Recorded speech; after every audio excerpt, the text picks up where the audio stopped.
Hello નમસ્કાર મિત્રો, દરેકનું હાર્દિક સ્વાગત છે મિત્રો. ધોરણ 6 વિષય સામાજિક વિજ્ઞાન પાઠ નંબર 10 પૃથ્વીના આવરણો. સતોના સંપૂર્ણ સોલ્યુશન જોતા પહેલા ચેનલમાં નવા છો તો ફટાફટ ચેનલને સબસ્ક્રાઇબ કરી તમારા મિત્રોને પણ શેર કરી દેશો. તો જોઈએ પ્રશ્ન 1. નીચેના પ્રશ્નના ઉત્તર 1-2 વાક્યની અંદર આપવાના રહેશે. પહેલો છે, પૃથ્વીના મુખ્ય આવરણો કેટલા છે? તો પૃથ્વીના મુખ્ય 4 આવરણો છે: મૃદાવરણ, જલાવરણ, વાતાવરણ અને જીવાવરણ. મૃદાવરણ એટલે શું? તો મિત્રો, મૃદા એટલે માટી.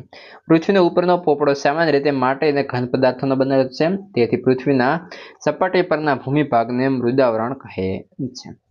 પ્રશ્ન 3. જલાવરણ શેનું બનેલું છે? પૃથ્વીની સપાટી પરના પાણીથી ઘેરાયેલા વિસ્તારને જલાવરણ કહે છે.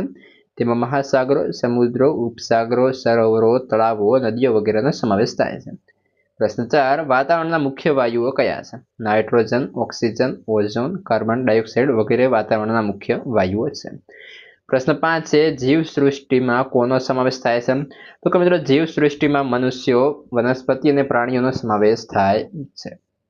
ત્યારબાદ પ્રશ્ન 2 છે, યોગ્ય શબ્દો કે અંકો વડે નીચેના વિધાનોની ખાલી જગ્યાઓ પૂરો. જેની અંદર પહેલો છે, પર્વતો, ઉચ્ચ પ્રદેશો, મેદાનો વગેરે તો કે મૃદા વરણમાં આવે છે.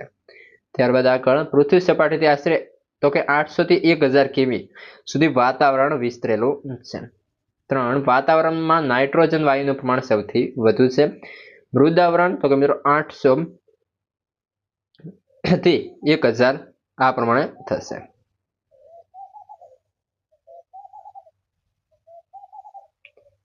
પ્રશ્ન 3. નીચેના વિધાનો ખરા છે કે ખોટા જણાવો. પેલો છે, વાતાવરણમાં ઓક્સિજન 150 કિમીની ઊંચાઈ સુધી હોય છે. તો આવશે ખોટું. મહાસાગરો આપણા જળમાર્ગો બન્યા છે. તો આવશે ખરું. ત્યારબાદ છે, જીવાવરણમાં અનેક પ્રકારની જીવસૃષ્ટિનો સમાવેશ થાય છે. તો આવશે ખરું. પૃથ્વી સપાટી પર પાણી અને હવાને કારણે જીવસૃષ્ટિ વિકાસ પામે છે. તો મિત્રો અહીં આવશે ખરું.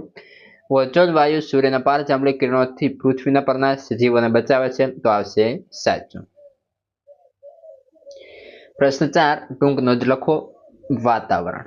પૃથ્વીની ચારે બાજુ વીંટળાઈને આવેલા લગભગ 800 થી 1000 કિલોમીટરની ઊંચાઈ સુધી વિસ્તરેલા વિવિધ વાયુઓના આવરણને વાતાવરણ કહે છે. વાતાવરણ પારદર્શક, રંગવિહીન, વાસરહિત તેમજ સ્વાદરહિત છે. તેમાં વાયુ તત્વો, પ્રવાહી અને ઘન તત્વો હોય છે. વાતાવરણમાં nitrogen, oxygen, ozone, carbon dioxide તેમજ પાણીની વરાળ હોય છે. વાતાવરણમાં વાયુનું ઉપરાંત ધૂળના રજકણો, ક્ષારકણો, સૂક્ષ્મ જીવ જંતુઓ, ઉલ્કાઓ વગેરે હોય છે. પૃથ્વી સપાટી નજીકનું વાતાવરણ ઘટ્ટ છે, જ્યારે પૃથ્વી સપાટીથી ઊંચે જતા હવા પાતળી થતી જાય છે. કાર્બન ડાયોક્સાઇડ વાયુ ભારે હોવાથી હવાના નીચલા સ્તરમાં તે વધારે પ્રમાણમાં હોય છે. ઊંચે જતા તેનું પ્રમાણ ઘટતું જાય છે. કાર્બન ડાયોક્સાઇડ આશરે 20 કિમીની ઊંચાઈ પછી, ઓક્સિજન આશરે 110 કિમીની ઊંચાઈ પછી અને નાઇટ્રોજન 130 કિમીની ઊંચાઈ પછી તેની હાજરી ઓછી થતી જાય છે અને ઊંચાઈએ જતા માત્ર હાઇડ્રોજન અને હિલિયમ હલકા વાયુઓ જોવા મળે છે. વાતાવરણમાં ઓઝોન વાયુનું પ્રમાણ ખૂબ ઓછું છે. રજકણો અને ક્ષારકણો વાતાવરણના ઘટકો છે જે વાતાવરણના નીચલા સ્તરમાં હોય છે. પ્રશ્ન 2. જલાવરણનું મહત્વ અથવા જલાવરણની ઉપયોગિતા જણાવો. તો કે મિત્રો, જલાવરણનું મહત્વ તો કે જલાવરણ આપણને પીવા માટે મીઠું પાણી પૂરું પાડે છે. વરસાદ માટેનો મોટા ભાગનો ભેજ સમુદ્રમાંથી આવે છે. સમુદ્રના પાણીમાંથી રસાયણો મળે છે. સમુદ્ર તળ નીચેની મેંગેનીઝ, લોખંડ, કલાઈ અને ખનિજ તેલ મળે છે. સમુદ્ર માનવીના પ્રોટીનયુક્ત ખોરાકના ભંડારો છે. સમુદ્રમાંથી માનવીના ખોરાક માટે તે ઉપરાંત અન્ય જીવોને પણ મળે છે. સમુદ્રના પાણીમાંથી મીઠું પકવવામાં આવે છે. સમુદ્રના મોજા, પ્રવાહો અને ભરતીની વિદ્યુત ઉત્પન્ન કરવામાં આવે છે. મહાસાગરોનો જળમાર્ગ તરીકે ઉપયોગ થાય છે. પ્રશ્ન 3. મૃદાવરણ એટલે કે ઘનાવરણની ઉપયોગિતા જણાવો. મૃદાવરણ માનવીનું નિવાસસ્થાન છે. તે માનવને રહેઠાણ માટે જગ્યા અને ઘર બાંધવા માટેની સામગ્રી આપે છે. માનવને મૃદાવરણના જળસ્ત્રોતોમાંથી પાણી મળે છે.